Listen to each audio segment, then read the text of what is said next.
Good morning, everyone. Can everyone hear me okay? Okay, so hi, my name is Betty Cho. I'm the engineering manager from the Accession and Performance team. And today my talk is going to be something that everyone's very familiar with data URI. So, introduction.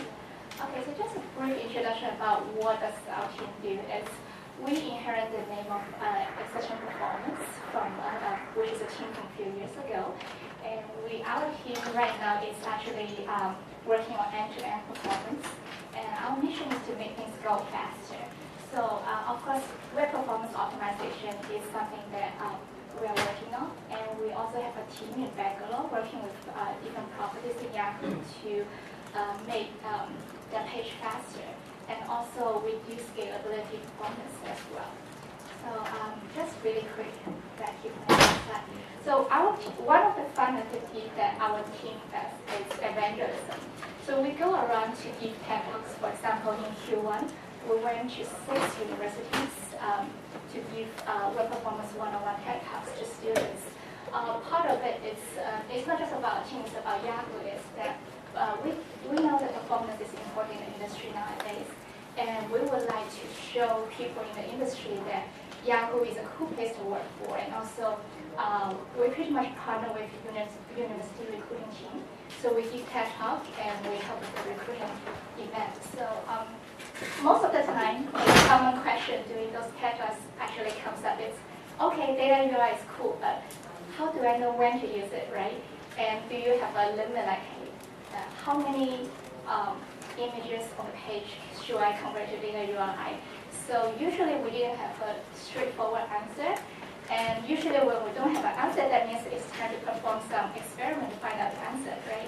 That's something also what we love to do is research about the unknown. So we did some research in the team. It's still the progress is still undergoing. So we're going to publish more results on YDN later. And today I'm just going to share a little bit about what we know for data URI. So again, the inspiration is, we know that traditionally we have HTTP requests. We made, for each external file, we made HTTP requests. And data URI pretty much came into the place. And we are thinking like, okay, so should we use data URI or should we use the traditional HTTP request? And why do we use each, right? So I was expecting this is a joke, but I guess it didn't work. Okay, this is a really girly thing, sorry. Yeah. So, next. Come on.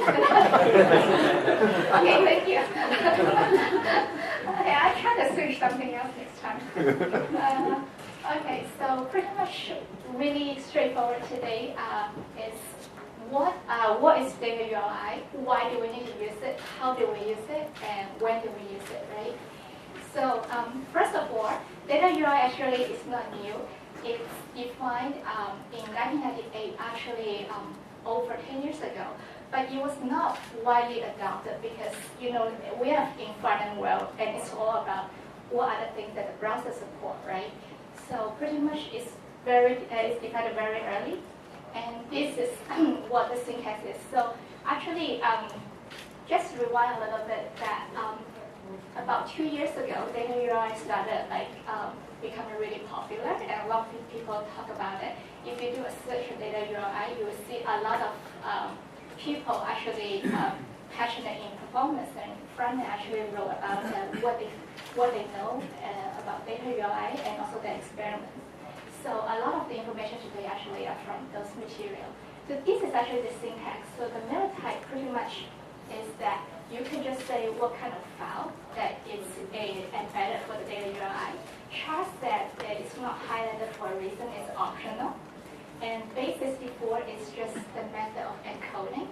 And of course we have the data at the end, right? So just quick example is that you see the Yahoo band logo is the real size. 80 pixel times 75 pixel here. So for this little image, original file size is 6.5K, and the data URL size is actually 8.7K. So I'm sure you guys have a question about, oh, the size actually is more, right? So we're going to get you a little bit. And this is how it looks like partially, because if the screen extends this way, I'll be able to paste it all. But pretty much the dot dot dot here is that I made it up dot dot dot. It is not part of the URI because the screen is not big enough. Okay. So first row is how we refer to an image traditionally, and second one is the syntax. You see, it's data column, and then the type of the data is image, is a PNG image, and the encoding is base 64. So all this is the data URI in that, and it's much longer. So I'm just shortening it here. And any questions so far? Good. Okay. And pretty much some fun facts about data URI is it's actually applicable to any type of file, and white space actually is okay. If we go back a few slides, you can see that it's really hard to read over here. And white space purpose for that is to make it more readable. And also, IE8, due to a security constraint in IE8, it does not allow you to embed anything as data URI besides the file as an image. So that's a security concern there for browser. And also there's different type of encoding nowadays, right? The reason of base 64 is actually it produces smaller data after the encoding. So pretty much is, next one is, why do we need to use data URI, right? Like, why did this idea even come up? So first of all is, we know, actually, let me do a survey. How many people know that number one performance rule is reduce HTTP requests? Yes, I'm getting a full house. Yeah, that's why my job is good. So, but pretty much, we know golden rule for number one golden rule for performance to make your site faster is try to reduce the number of HTTP requests. And we know that it's not just for the sake of, oh, it's best practice, we got to do it, right? It's because you make your page faster and you have happier user. And guess what does it tie up to at the end of the day? Happier user means you serve more pages, and we can serve more ads, we get more revenue, and that's your paycheck. Okay, so yeah, it's good to know. So and another side note about HTTP requests is that for secure connection, HTTPS, the overhead actually is much larger than HTTP requests. So if we are using data URI in HTTPS files, it actually helps a lot more. So that's just a side note. And any questions so far? Okay, I know you guys come from all around the world. I'm trying my best not to make you bored today. Let me know, okay? So some limitations and workarounds, because as front-end engineering, one thing that I found that challenging and also actually it makes our job fun is actually dealing with different limitations and coming up with creative solutions to work around it, right? So there's nothing is perfect, but pretty much it's how do we innovate with different new methods or different ways to make things work. So first of all, it's the data size. As you guys seen before, the little Yahoo band image just now, data size pretty much data URI, the end result actually gives you 1/3, about 33% of the size larger than the binary format of the file itself. So 1/3 is huge. It's not just 3%, it's 33%, right? So what can we do about it? We know that number one rule is reduce the number of HTTP requests, but we also know that top 5 rule means that you need to have lighter page weight, right? So we're conflicting each other here. How do we work around it? So there are a couple of things we can do. For example, optimize the image before we encode them into data URI. And you can use tools like Smasher or Image Optimizer. And then also, gzipping is very powerful. If what does data URI do is that you convert it into the encoder format. You embed it into either HTML file or CSS file or JavaScript file. That means it becomes part of the content of that file. if you gzip the HTML file, JavaScript file, or CSS file, that means you are compressing the file to much smaller weight, and that solves the data problem. So even though we know that, okay, it's 33% more, and after I compress it, what happened afterwards? What's the file size, right? It will be around 7 to 10% still larger, but we'll see that it's most expensive to make too many HTTP requests, so the trade-off is actually okay. And of course, we want to make sure that we are not making requests to heavier file over and over too frequent. That's why we also want to make sure we want to add expire header to the CSS file, to the JavaScript file, so we can take advantage of caching. So next one is high maintenance. So just imagine you saw the data, how long it is, and it's basically not human readable. Imagine you actually, this pretty much happens all the time, is you join a new team or you get a new project that you never worked for before, right? And you are going to modify the image. You see all this data and you'll be like, okay, where am I going to find the image, right? So you have to pretty much like go back and find the image URL, make modification for it, and re-embed it and rerun it again. So maintenance cost is really high, and I'm pretty sure that you'll be so frustrated you want to kill a computer, just like me sometimes. So this is pretty much a huge concern about using data URI. And how can we get around it is, there are a couple of things. Is that something I like being in the tech world is computer is really helpful, and you make our life a lot easier. So we want to do something automated rather than manual, right, when you're using data URI. So first one is CSS embed. It's a Java tool command line written by Nicholas Simons. So you have a question, he's there. Okay. So yeah, what it does is that it actually helps you to convert images in your CSS file into data URI. And second one is, a lot of you are very familiar already, is Lego. 2011, a lot of sites are going to port to Lego. And in version manifest, actually there's an option for you to say, do I want the background images in my CSS file to be converted into data URI, right? So where's Lego people? Okay, so ask them questions if you guys have questions, okay? They know much better than me. Okay, so this is actually very, very good feature about Lego is it's like worry-free to use it, right? But again, it's okay, we know all this automation tools in place, but really, what else is there that we need to be aware of? Just think about if we want to implement a feature and when we want to make sure that it works cross-browser or grade A browsers, what are the things that we all need to know about? Again, browser coming to the place is our beloved IE. Again, is that so starting from IE 8 and onwards, they all support data URI, at least they claim. But 5, 6, 7 right now is still, I think the latest data I read about is 15% of the market, and in Asia it's larger market share. Like any other data you want to share with me about the marketing coverage for IE?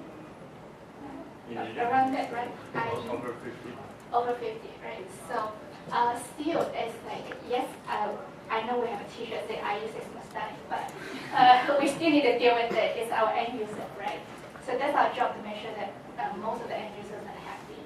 And also a little more limitation is that for IE 8, you cannot embed more than 32K of data URI into it. So just if I'm not going to read too much, but remember the little purple Yahoo icon we saw just now? It's 8K. It's 8K. So what does this 32K mean? That means 4 of those images, and then you reach IE 8 limit. And think about all the crazy cross-browser head we're doing, right? That this definitely is going to be a bottleneck, but it doesn't mean that will stop us from using data URI, because all the browsers are evolving nowadays, and they're really catching up with each other really fast. So pretty much we can think ahead of time. And when it's time to really use it, maybe this limit is gone, right? And then another thing is Opera.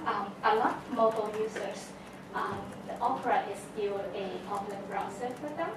So there is a limit of 4,100 characters limit for it. So these are just little things to think about when you want to consider using data UI or not. And next one, good news, is how many people actually build sites for mobile or build some mobile application? How many thinking of building it? Yeah, it's cool, huh? So pretty much it's most of the browsers is dominated by the WebKit browsers. And in mobile, every request makes a huge difference. So pretty much it's that we want to reduce the number of HTTP requests in mobile even more. And in this case, iPhone, Android, or maybe iPad, they all support data UI. That's the good news. And now we kind of like get a little review of why do we need to use data UI and what are the limitations. And now it's what's the best practice, right? Really best practice that I feel is from time to time, because we have so many variables in the industry, the browser support, and what are the things we really, what are the best practice relative in front end relative to data UI, right? So these are just recommendations, but they are not like fixed rules for it. First of all, it's if we want to make sure that when we use data UI, it's something that it doesn't change that often. So in a page, all the assets, all the images, background images are the things that doesn't change that often. And another one is we talk about optimized image, of course. And we want to make sure that it's not a manual process. Otherwise, at least I'll get crazy. Okay. So we want to make sure it's post-process source files. And I guess let go again helps you save the problem here. And again, we talk about cache is adding expired header, making sure that all this heavy data actually is cached. And also, we want to compress them. And just think about the size limit in browsers, right? How can we, with that many limitations, how can we still take advantage of data UI? Let's apply to smaller images. And something this one is interesting is that what if, say, front page, yahoo.com, and that's really that's huge amount of traffic to that page. And why don't we use data UI on that page, right? And what part of the content should we use data UI on that page? So a lot of you, maybe, for example, finance.yahoo.com homepage has a code integration. The content changes all the time. So for any page that the content changes all the time, then we can take advantage of the caching. So we probably don't want to put data UI on files that has constant change, okay, serving content.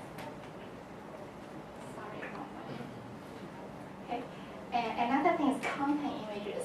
For example, media websites. I used to work on media for 3 years before joining the performance team. So we have tons of content images. You could change like every 2 hours, every 1 hour. Editorial will use PD or use other editorial tools to modify them. And those images come from feed and they update maybe every 5 minutes, right? So we may not want to touch those.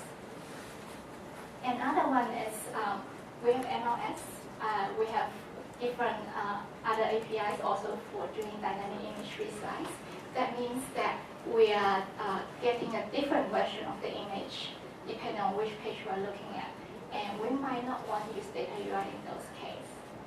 And another one is, I know we still leave a lot of questions here, is that, okay, does it mean that no more status sprite, now we can all move to data UI? That might be a little early because of all the browser limitations, but it doesn't mean that we cannot use it. We actually should start using it to find out what else can be leveraged, right? And that's why some of the experiments that our team plan to do, and also we would love to get some help and also support from the community, is that how much faster actually. So we know that it's going to be faster, but exactly how much faster, what's the data, right? Another thing about is ad performance is that a lot of people, including me myself in the past, were dealing with ads. Why do you load so slow? Why do you put on the page speed of my page, right? Can we leverage something of data UI for ad? That's a very good question too. And also, we know some major mobile browser product, but what's the limit in mobile, right? Mobile is a totally different world, and let's run some experiment to research for it. So pretty much these are the areas that next we would love to cover, and we would love to perform some experiment to find out the answer and share with the community. And of course, if you're interested, definitely we should work together. And next one, change of topic. We are hiring, so just time's up. So just in time, that if you know anyone who is interested to be a backend lead, loves data mining, very strong in algorithm and performance, let me know. My business card is right there. And any questions so far? Yes, Ted. Let's say that you have an image, a small image, that's repeated several times on a page. Yes. Do you get hit with data URIs if you use a data URI multiple times on the same page, or is it treated as one image? Actually, I ran an experiment yesterday, and I found out that I actually have 10 different, same image, 10 of them on the page. I pretty much run it to be one image URL and then 9 data URI, and then all the way until 10 data URI, right? I found that for some reason, I haven't found a reason yet. I need to find out is that it actually makes only one request. So the browser actually is smart enough that if you make 10 requests of the same image, it doesn't go 10 times. So I still need to verify that. So I'll share with you. If you know anything, let me know too. Thank you. And any questions? Yes? Have you explored the use of local storage with data URLs so that you're having faster persistent caching? That's a great question, and exactly, is that for mobile limits, right, we know that local storage is something that we need to look at, and if we haven't performed the experiment yet, but definitely something that's really different from desktop browsers that we would like to explore. If you would like for more information, it would be great. Thank you. Any more? Yes, one. You mentioned the file size limitation on Opera, which seemed really small. Is that for all versions of Opera or just mobile Opera? In all versions of Opera. Yeah. Any more questions about the talk? Or recruiting, ask me later. See, because that's what you get. You don't have to have a presentation. I was just wondering, do you know, like, does IE9 remove that 32 kilobyte limit that IE8 has? We actually haven't answered that question yet. So our team actually is following on with the browser team, and IE9 actually gave us a demo about a month ago, and they didn't mention anything about this, but that's a good one to ask them, definitely. What's the name, Trevor? Okay, I'll make sure to share with you once we find out. Thank you. The Opera limitation, was it for total, for each file, for each image, or all images together, like 4,000? Okay, so the question is the Opera size limit, whether it's per file or it's the total data UI. It's the total for the whole page. Yes, any more questions? Yes, Deb?